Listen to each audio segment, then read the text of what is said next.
What is up, everyone? Thank you so much for choosing this video. This is our first look at Manor Lords. Now, I've been wanting this game for a long time. I've had a few other games in my library that have kind of mimicked this a little bit, like Anno 1800 is kind of in the realm of that. I actually don't know how you would classify it, but I've had 2 or 3 games. City Skyline. In terms of just city and settlement management games, I have to say, I'm trying to be as unbiased as I can here because there is also an element of warfare in this game that is not in those games quite like it is in this one. I think that this game in its category is probably one of the best in terms of how the map looks, in terms of how the mechanics work, and in terms of the options militarily that really make it stand out from its peers. I just wanted to let y'all know that we upgraded from 1440p to 4K, so we are now streaming and recording in 4K now, so, you know, big round of applause, right? Took a while, but we finally got there. All the drivers are up to date. I got a new screen. It's a Samsung screen. It's a 4K screen. It's absolutely beautiful, a whole 32 inches. So yeah, without further ado, let's kind of get into the game. I just, this isn't going to be like a long video, right? But it's going to be a video that covers a lot of the mechanics and what you'll see and what you'll encounter in this game. So if y'all have been pondering on the topic of, you know, possibly getting this game, might not be a bad idea.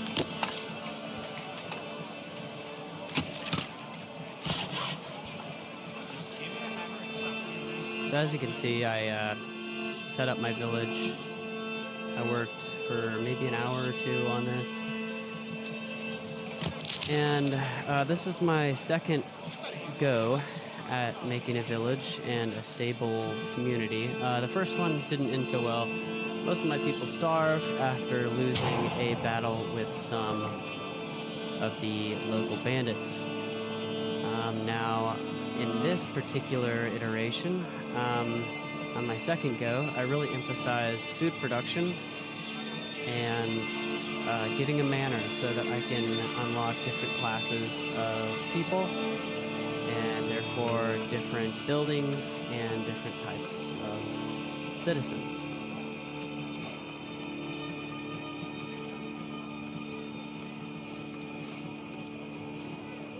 Come on, then. Come along. As you can see, I'm really trying to emphasize production right now. Since we are in winter, there's nothing to gather. We can hunt animals still, so hunting camp is hard at work. And something I did learn, which I will say is an asset, sorry, not an asset, a little feature about the game is that it also takes into account certain types of fertility rates. Lands in certain areas are predisposed to higher fertility. However, if you have 2 or 3 yields, so 2 or 3 years where you use it for the same crop, monocrop agriculture, it will deplete or diminish the crop vitality because the prosperity of the microorganisms in the ground, or the fertility, gets lower and lower. So you can choose to have a crop rotation under a 3-year gaze, and the second year is fallow, and fallow means basically you let the field just grow. Just maybe harvest alfalfa or something, you know, if you just go along the highway, you can see alfalfa fields every once in a while because that's just an indication that they're really trying to make that specific plot of land fertile again, so.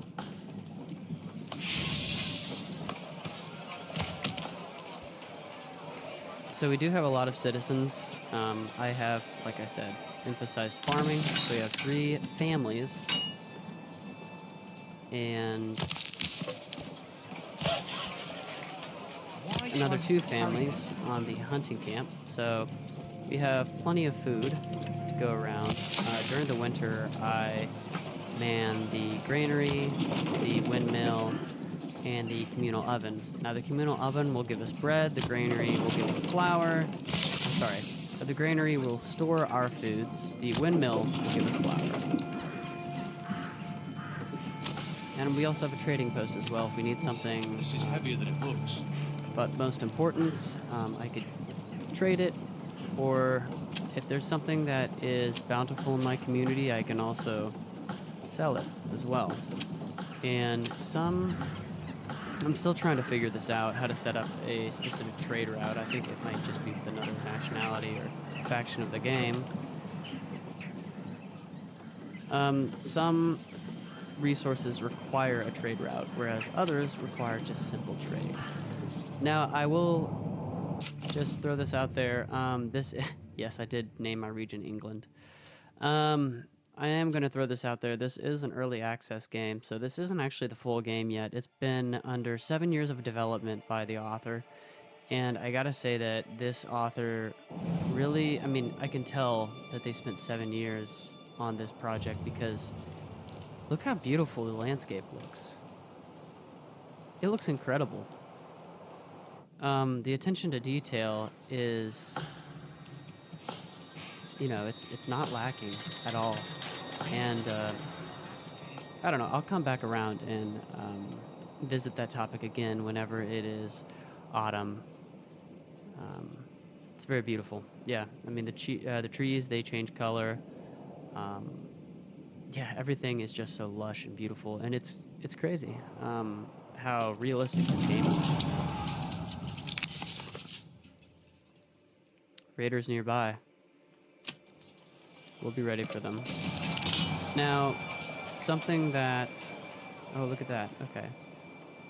So it looks like we have retinue on standby, on retainer, so to speak.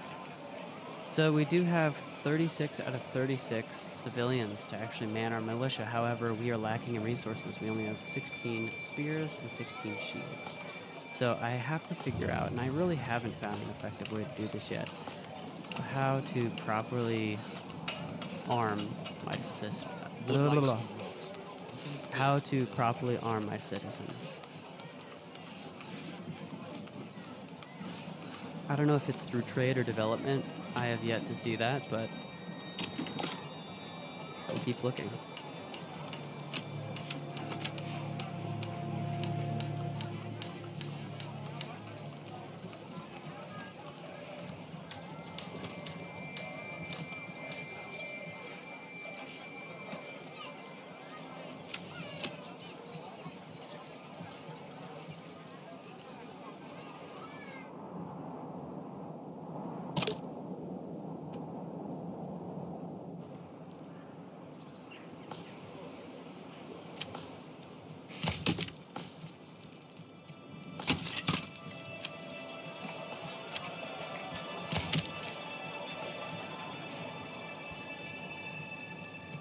Come along, lad.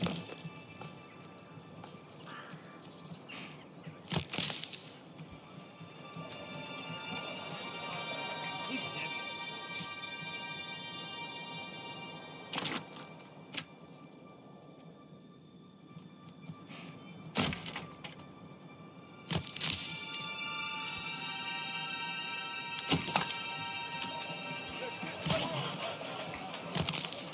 Come on, laddie. Come on.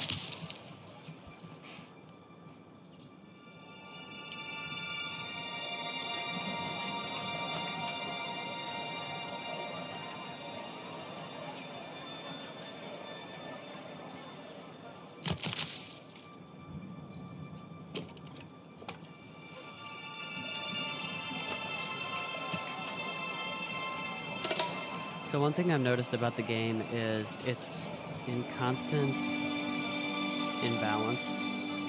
And not in a bad way, actually in the best way possible. So let's talk seasonally. So seasonally, the conditions change, and therefore the needs of your people change. So, for instance, in the spring and summer, I focus on food, less on production. In the winter and the fall, I focus more on production and resources like firewood and flour in order to make bread, because bread feeds a higher concentration of people. Wow, look at this. Transporting timber. Way to go, dude.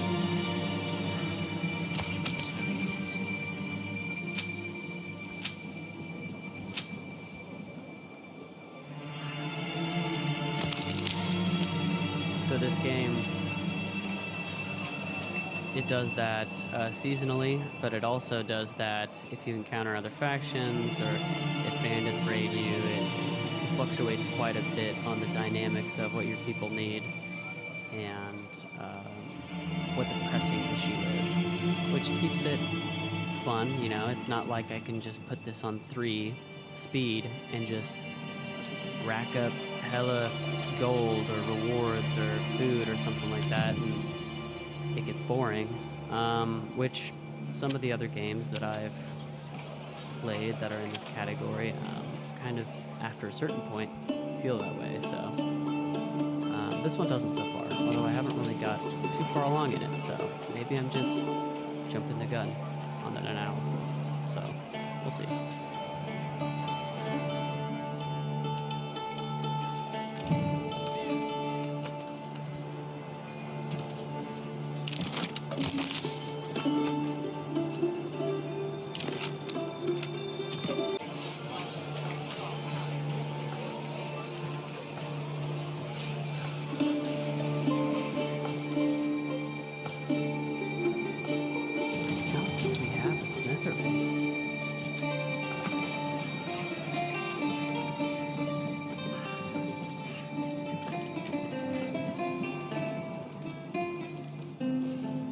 Or a smith. I mean, would it just be, yes, a smithy? Oh, a smithy, okay.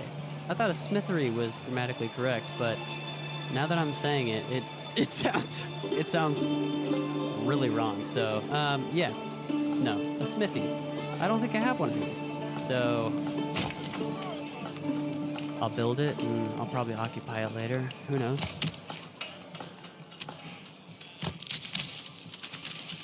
I want to see if I can replenish the amount of trees over here. I've chopped a lot of them down, so...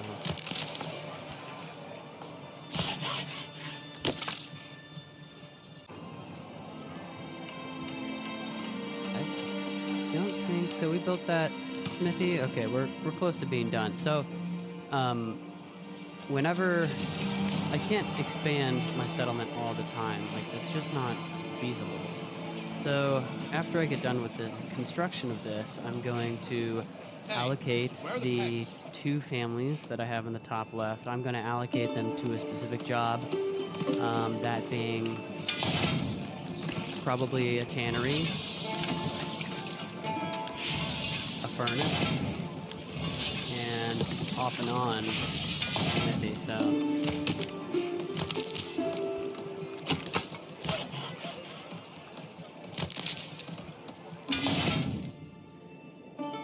I think we could use, now that we have the helping,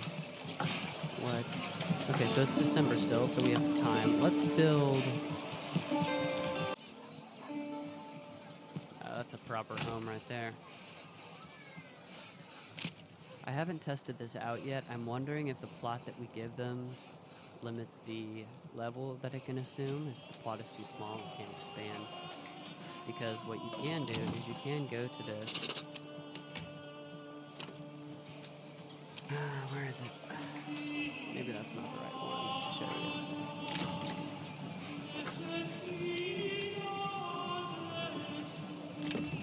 you. I'll show you later. Basically, if a house inhabits too big of a space, it actually has a sub complex, like a garden or like I don't know, pole where you can hitch your horse, or maybe pigs or sheep. So it can also be a multi-purpose building as well, which that's also uncommon in the games of this type.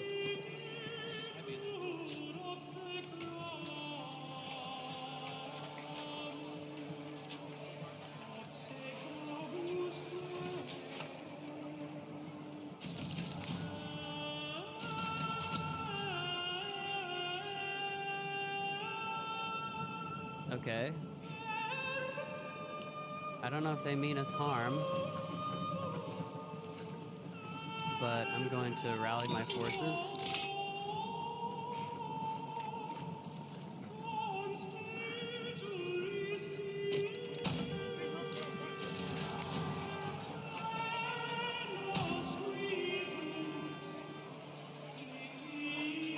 Just in case. I don't know if they mean us harm.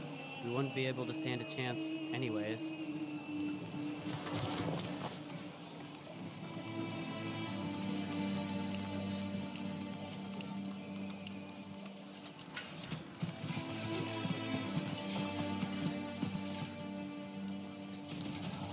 Oh, and this is the best part. Look at this. Unlike any other game in its category, I can have a third-person view of my character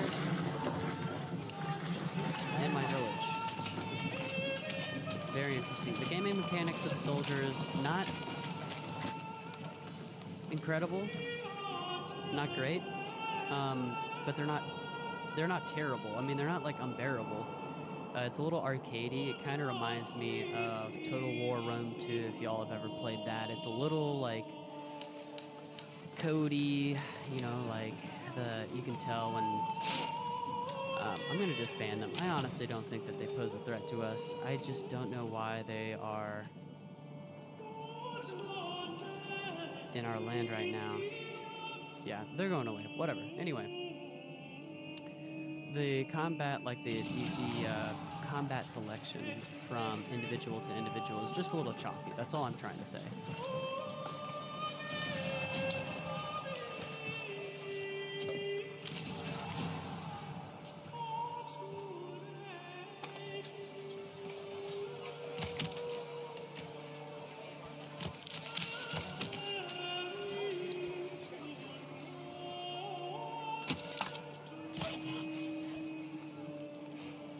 So we have 14 months of food left, which to be honest, I want to stay over 9 months if I can. Bare minimum, 9 months of food. That gets us through a harsh fall, all the way through the winter, and barely gets us to harvesting time, like barely, of that next year.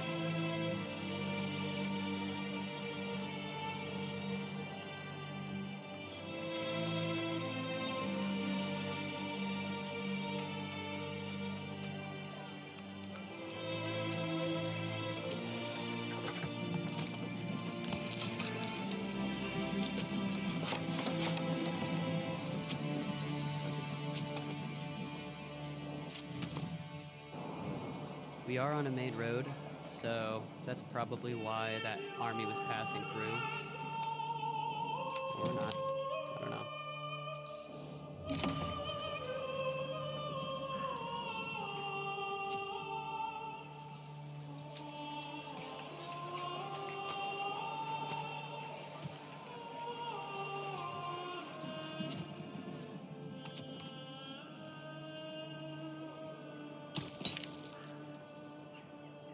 Our mining pit is looking pretty good. I think the next thing we should get is a iron mine if we can.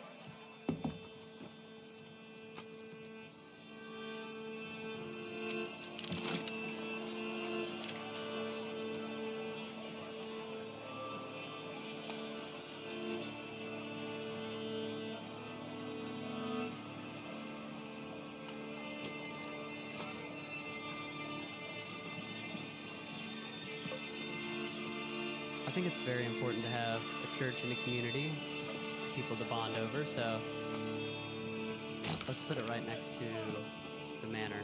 The church and the state.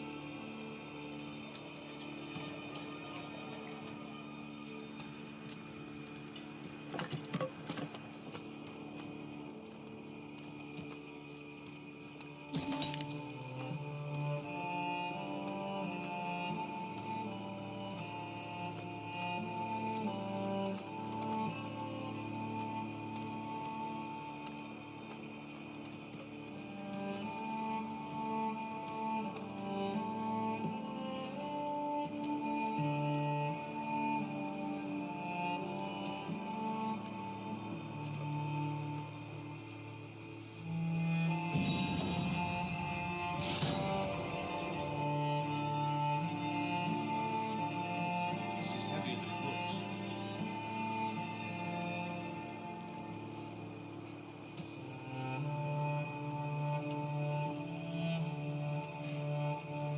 So now, things are starting to warm up a little bit, and you're going to see the beauty of this game.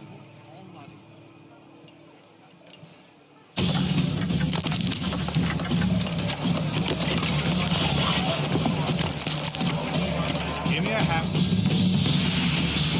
As soon as April and May roll over, that's when all hands are at work to start gathering, farming, and hunting.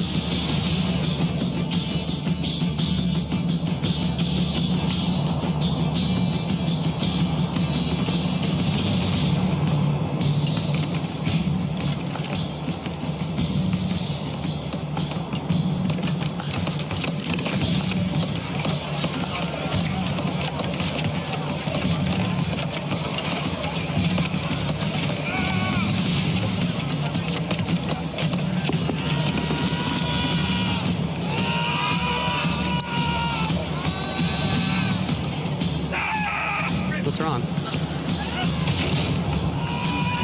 Oh shit, those are bandits.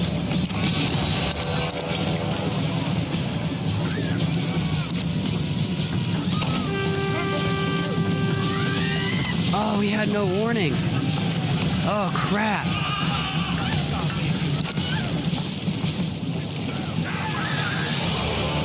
Okay, so there's 18.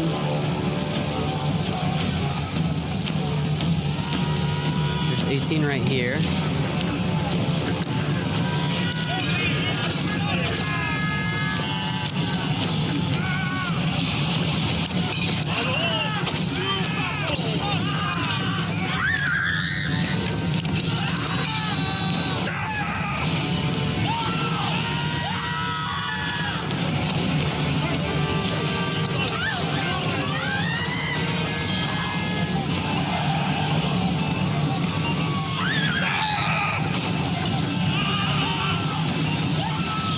Yeah, this is not good at all.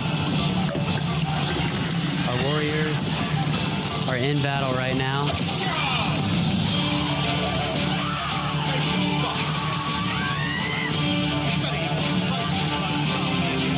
Fire has not spread to the rest of the village, thank goodness.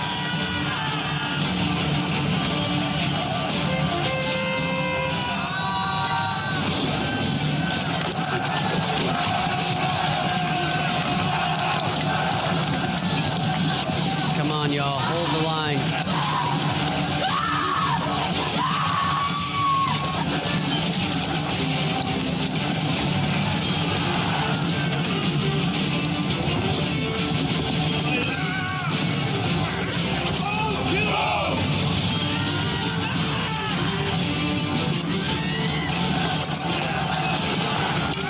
These guys that are armored are much harder to kill.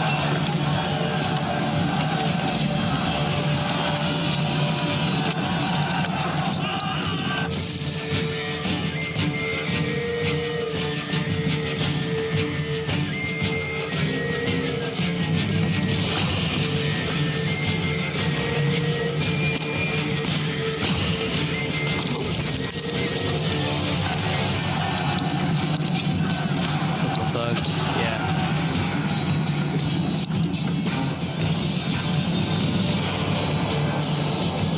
Now where are they at? Okay, so these are our local thugs.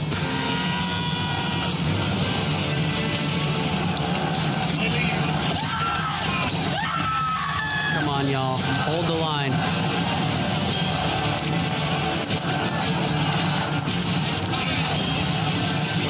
think we're starting to push it back a little bit. Our spears are really messing them up over there. And our nobles are fighting their butts off. Come on, y'all. Come on, brigadons. Brigands. Whatever they're fucking called. Brigands, brigadans, brigands. What is a brigand?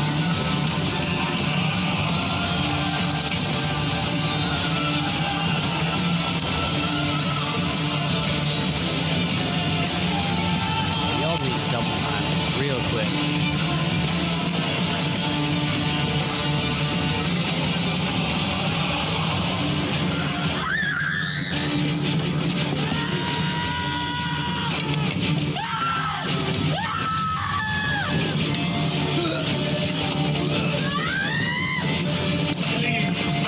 Come on. This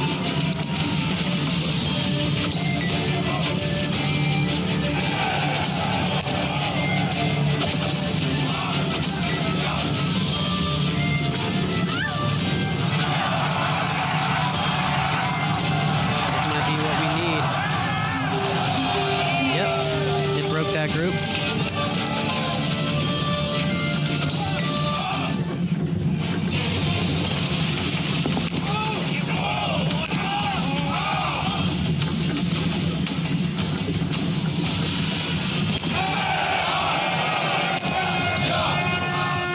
Get him. Get him. Kill him.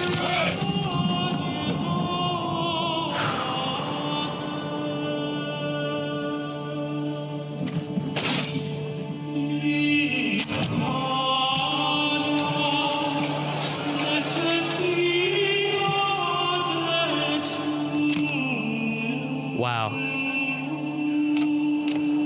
Well, I was not expecting that.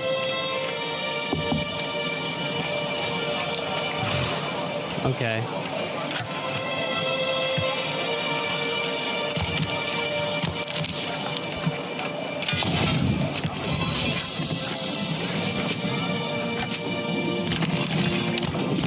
I'm checking all of the important buildings. I think we need to hold off on that. We need to focus on the fields.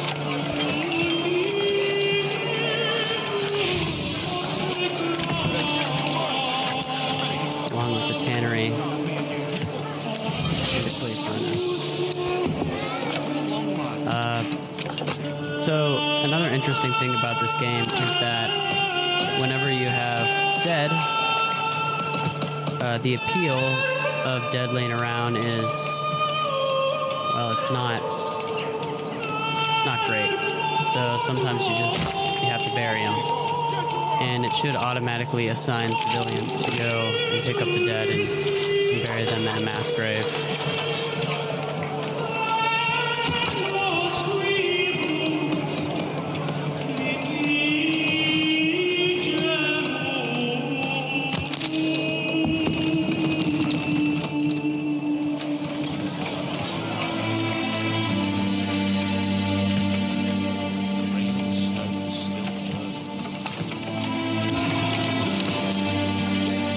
That was a big accomplishment for us.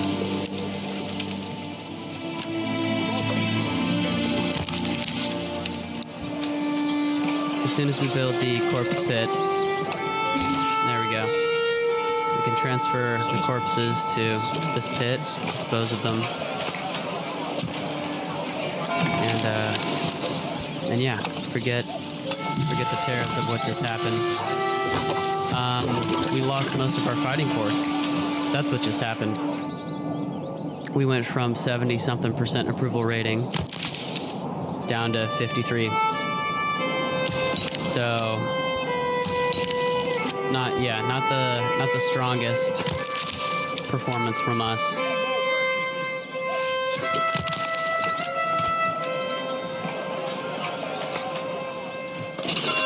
But right now we need to focus on our food and our fuel.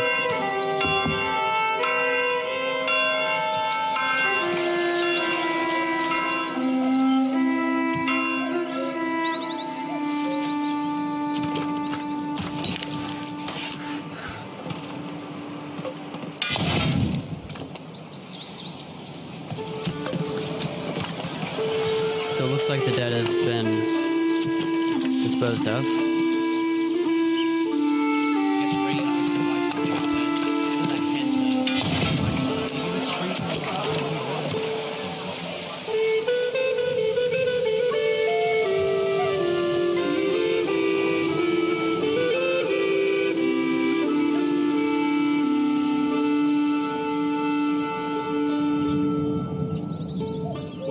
So that's basically it. You want to make sure that your food is abundant and your production is steady, and you want to make sure that you have enough population to be flexible and produce things that your village needs. Ultimately, if you don't entirely lose an army, entirely lose equipment, and if you keep production steady and food high, you will do well in this game.